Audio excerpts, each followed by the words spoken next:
Hello guys, তো আজকে আমরা আসছি নীলকুঠিতে ভিডিও শুট করতে। তার জন্য আমরা বসে খাবো এখন ভাত, গরম গরম ভাত। তো দিদিকে দেখতে পাচ্ছ ভাত বের করছে এখন। আর এখানে হচ্ছে সবজি আর একটা এনেছি রসুন রসুন বাটা। এটা হচ্ছে বেগুনের চপ আছে, ঠিক আছে, তারপর আলুর চটনি, তারপরে খোটা পাতিস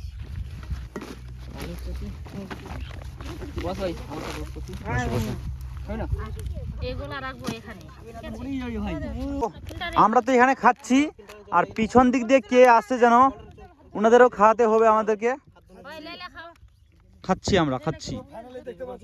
আমি এদিকে আছি, খাচ্ছি বলছে, খাচ্ছি। পিকনিক খাচ্ছি আমরা। জানুয়ারি তো চলে গেল, এখন পিকনিকটা করতে আসছিস রে? জানুয়ারি চলে গেল, তোকে জানুয়ারিটা ঠিক আছে না? দিমরে এই যে কাকাটা আমার দিন ঘুরে নিয়ে আছে না। দিদি তুই হাত ধুলা নাকি? আমাকে ভাত দিয়ে দিল কি? তুই চুরে চল ভাই দে, হয়ে যাবে। আনিলিম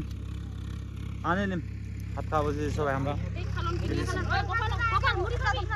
মুড়ি না ভাত? হাতে আর মুড়ি দিয়ে এলাই দিন আগে পকড়াই দিন আগে পাগলি হাতে আর মুড়ি দিয়ে বাজে না, একটা মুড়িটা খাবে না ছোট না কপাল বয় বয় এ তো গো চিচা মেচা। ভুক লাগছে মুইয়া খাবো। গাইস খাওয়া কমপ্লিট হয়ে গেল আমাদের। তো এখনো দিদি খাচ্ছে বসে। তো দিদি এখন খাচ্ছে। নজর তো লাগাই দিবি নি, এই নে শুকাই আসু অল্প খাই দেয়, মোটা সোটা হো। খাওয়া দাওয়া করো সবাই। খাওয়া দাওয়া করে এদিকে রেস্ট করছে ফাঁকা মাঠে। গাইস এই ব্লগটা আমাদের এখান থেকেই খাওয়া দাওয়া শেষ। তো ব্লগ শেষ।